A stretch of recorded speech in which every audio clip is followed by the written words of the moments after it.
दे सकते हैं या उसके लिए आपको ऑफलाइन की जरूरत पड़ेगी। ऑनलाइन आपको फ्लेक्सिबिलिटी देता है, ऑनलाइन आपको क्लासेस को बार बार दोहराने की गुंजाइश देता है, ऑनलाइन आपको अपने समय से सीखने की गुंजाइश देता है, ऑनलाइन आपको घर का कंफर्ट भी देता है, क्योंकि आपको माताजी के हाथ का खाना मिल सकता है, आपको पिताजी का बार बार जो प्रोत्साहन है वो मिल सकता है, वही पुराने दोस्त मिल सकते हैं जिनके साथ आप थोड़ा सा ब्रेक लेना चाहें तो जा सकते हैं। तो ऑनलाइन आपको फ्लेक्सिबिलिटी देता है। और ऑफलाइन आपको क्या देता है? ऑफलाइन आपको एक माहौल देता है, एक इकोसिस्टम देता है, आपको आसानी से उपलब्ध मटेरियल देता है जो कि एक पूरी की पूरी इंडस्ट्री में होता है। अब सवाल सिर्फ इतना है कि इन दोनों में से कौन सा आपको लगातार कंसिस्टेंटली इसमें बचाए रख सकता है। बहुत सारे लोगों ने प्रीलिम्स के बाद इस बार बार बार अपनी ऑफलाइन कोचिंग पर सवाल उठाए।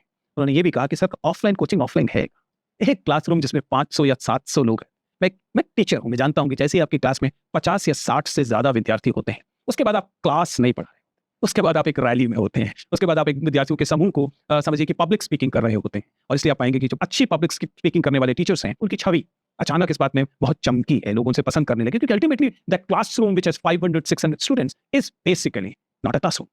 वो क्या हो जाता है, उसमें तो पीछे बैठे वाले बच्चे दरअसल स्क्रीन पर ही वह क्लास देख रहे होते हैं। अगर आप क्लास स्क्रीन पर ही देख रहे हैं, जाहिर है कि आपका नाम आपके शिक्षक नहीं जानते हैं, वो आपसे नहीं पूछ सकते, आप उनसे सवाल नहीं पूछ सकते, आप उनसे कोई क्वेश्चन नहीं दे सकते, आपको फिर एक पीछे से एक पर्ची लिखकर भेजनी पड़ेगी और वो पर्ची शायद ली जाएगी या नहीं ली जाएगी, लगभग ऐसा तो आप ऑनलाइन में भी कर सकते हैं, स्क्रीन पर देखते हैं और कमेंट्स में आप अपना सवाल उठा सकते हैं। इसलिए ऑनलाइन और ऑफलाइन के बीच का अंतराल हाल के समय में बहुत तेजी से कम हुआ है। दरअसल ऑनलाइन और ऑफलाइन के बीच का अंतर काफी कम हुआ है।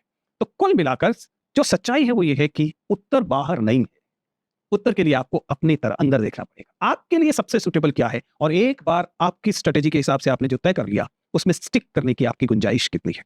ऑनलाइन चुनिए अगर आपको सॉलिट्यूड से परेशानी नहीं, एकांत आपको पसंद है, आप अकेले, मान लीजिए कोई कोर्स है वह 1 साल का कोर्स है जिसमें आप हर सप्ताह मान लेते हैं 10 घंटे दे रहे हैं, तो 10 घंटे गुना 52 520 घंटे स्क्रीन पर पढ़ने का एकांत, इसमें आप सर्वाइव कर सकते हैं तो ऑनलाइन चुनिए। अगर आपको फ्लेक्सिबिलिटी की जरूरत है, ऑनलाइन चुनिए। अगर आपके पास संसाधनों की कमी है लेकिन इंटरनेट की स्पीड ठीक ठाक उपलब्ध है, ऑनलाइन चुनिए। आप इसमें ऑनलाइन चुन सकते हैं। बेसिक स्ट्रक्चर आपको समझ में आना चाहिए और अपने आप को मोटिवेट कर सकने की क्षमता, आपका मोटिवेशन एक्सटर्नल फैक्टर्स पर नहीं होना चाहिए। लेकिन अगर आप ऑफलाइन के व्यक्ति हैं तो इसका मतलब क्या है कि आपको एक एडिशनल प्रेशर